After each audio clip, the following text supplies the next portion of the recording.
Welcome back to clean news Rajasthan. चलिए देखते हैं राजस्थान की 15 फटाफट बड़ी खबरों को। उन्नत तकनीक से खेती करने वाले किसान और पशुपालक जाएंगे विदेश।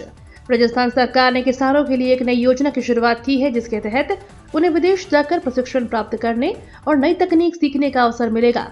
योजना के तहत पहले चरण में 100 किसानों को विदेश भेजा जाएगा, जहां से वे तकनीकों का प्रशिक्षण प्राप्त करेंगे और राजस्थान में अन्य किसानों को भी इन तकनीकों से अवगत कराएंगे।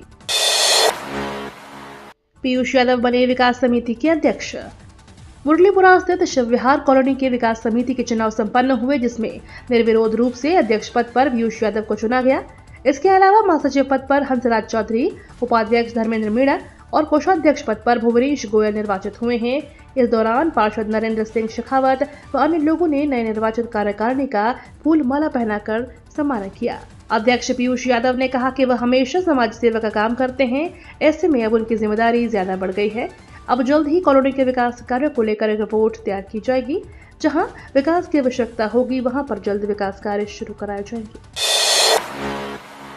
नेता प्रतिपक्ष टीकाराम जूली ने सीएम अजय लाल शर्मा को लिखा पत्र। नेता प्रतिपक्ष टीकाराम जूली ने सीएम अजय लाल शर्मा को पत्र लिखकर अहम मांग मांगी है। पत्र में उन्होंने प्रदेश में बुजुर्गों, विधवाओं, एकल महिलाओं और दिव्यांगों को दी जाने वाली सामाजिक सुरक्षा पेंशन का जिक्र करते हुए कहा, ये सभी पेंशन धारक कानूनी तौर पर हर महीने पेंशन पाने के हकदार है, परंतु वर्तमान में ऐसा नहीं हो पा रहा है। उन्होंने कहा, मेरा आपसे आग्रह है कि संबंधित विभागों को निर्देशित कर इन सभी जरूरतमंदों को आजीविका की आवश्यकताओं को ध्यान में रखते हुए प्राथमिकता पर हर महीने सामाजिक सुरक्षा पेंशन इनको देना सुनिश्चित किया जाए, जिससे इन सभी को सम्मानजनक जीवन जीने के लिए जरूरी राशि मिल सके। बाड़मेर में भारत पाक सीमा के पास चल रही एमडी ड्रग फैक्ट्री पकड़ी। डीआरआई ने भारत पाक सीमा के पास चल रही एमडी ड्रग फैक्ट्री पकड़ी है। मुंबई में पकड़े गए एक आरोपी से पूछताछ में आई जानकारी के बाद रामसर थाना क्षेत्र के खारा राठौड़ान के कोटड़ियों का तला सरहद में रेतीले थोलों के बीच इस फैक्ट्री पर छापा मारा गया। राजस्व खुफिया निदेशालय की 15 सदस्यीय टीम ने इस कार्रवाई को अंजाम दिया है। छापे के बाद स्थानीय पुलिस को सूचना दी गई है। राजस्थान में अचानक बेकार हो गए 2,29,000 मोबाइल। राजस्थान में बीते कुछ समय से साइबर अपराध के मामलों में जबरदस्त उछाल देखने को मिला है। ऑनलाइन ठगी के शिकार लोग कई तरह के साइबर फ्रॉड में फंसकर अपना नुकसान कर बैठते हैं। इसी बीच साइबर अपराध पर लगाम लगाने के लिए राजस्थान पुलिस ने बड़ी कार्रवाई की है। भारत सरकार के डिपार्टमेंट ऑफ कम्युनिकेशन से संपर्क कर पुलिस ने वैसे नंबर्स और मोबाइल सेट्स को ब्लॉक करवाया है, जिसके जरिए ऑनलाइन ठगी का शक था।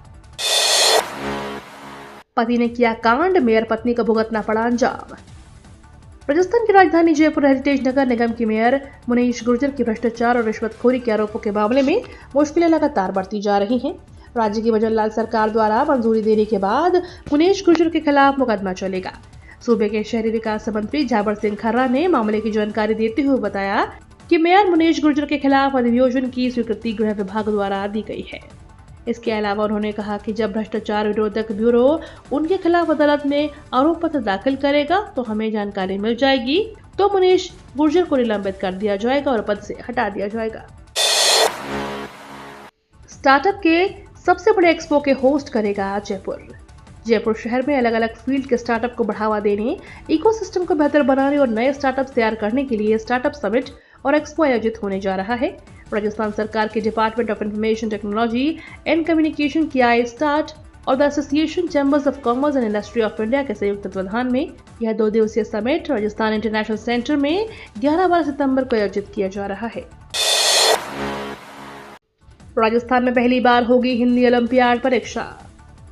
सरकारी स्कूल के बच्चों के लिए अच्छी खबर है। राजस्थान के सभी सरकारी और निजी स्कूलों के बच्चों के लिए हिंदी ओलंपियाड शुरू किया जाएगा।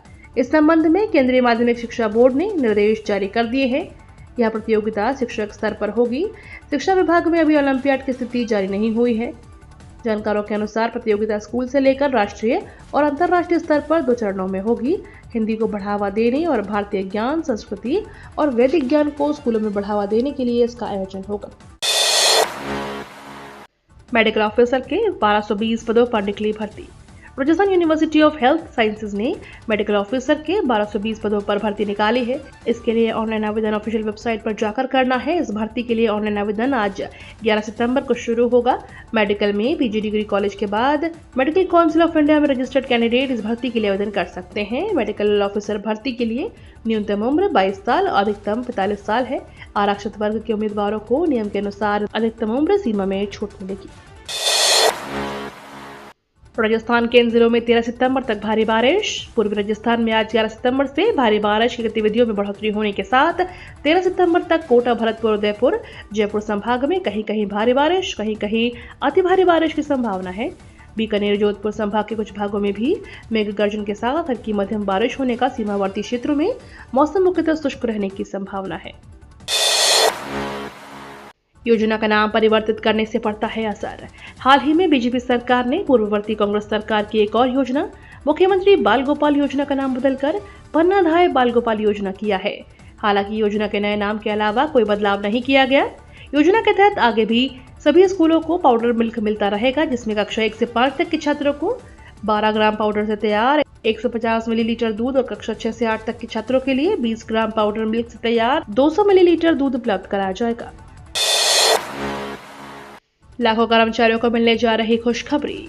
देश के लाखों सरकारी कर्मचारियों का इंतजार खत्म होने वाला है। दरअसल जल्द ही मोदी कैबिनेट की बैठक होगी और इसमें 7वें वेतनमान के मुताबिक महंगाई भत्ता बढ़ाने का फैसला हो सकता है। जानकारों के अनुसार कर्मचारियों का डीए 3% बढ़ने वाला है। बढ़ा हुआ महंगाई भत्ता जुलाई 2024 से लागू माना जाएगा। पिछली बार केंद्र सरकार ने महंगाई भत्ता और महंगाई राहत 4% बढ़ाया था। NHAI ने बदला पुराना नियम, अब इन लोगों को देना होगा टोल टैक्स। देश में टोल टैक्स कलेक्शन के लिए global navigation satellite system launch हो रहा है, जिसके तहत गाड़ियों में GPS डिवाइस इंस्टॉल किया जाएगा और इस सिस्टम वाली गाड़ियों के लिए अलग लेन होगी। इस लेन में दूसरी गाड़ियां आने पर उसे दुगना टोल लिया जाएगा। इस सिस्टम से लैस वाहन मालिकों को टोल पर 20 किलोमीटर तक कोई टोल नहीं देना होगा। 20 किलोमीटर के बाद जितनी दूरी तय होगी उसके हिसाब से टोल लिया जाएगा। त्योहारों में फर्जी और दूसरे के टिकट पर यात्रा की तो होगी ये कार्रवाई। भारतीय रेलवे ट्रेनों में अब फर्जी और एडिट किए गए टिकट के साथ यात्रा करने वाले लोगों पर नकल कसने जा रहा है। आने वाले दिनों में रेलवे एक ऐसा ऐप लॉन्च कर रहा है जिससे तुरंत ही टिकट का असली या नकली होने का पता लगा जा सकेगा। इस TT एंड्रॉयड ऐप को centre for railway information system ने तैयार किया है, जिसे खासतौर पर ट्रेनों में यात्रियों के टिकट के लाइव सत्यापन के लिए बनाया गया है।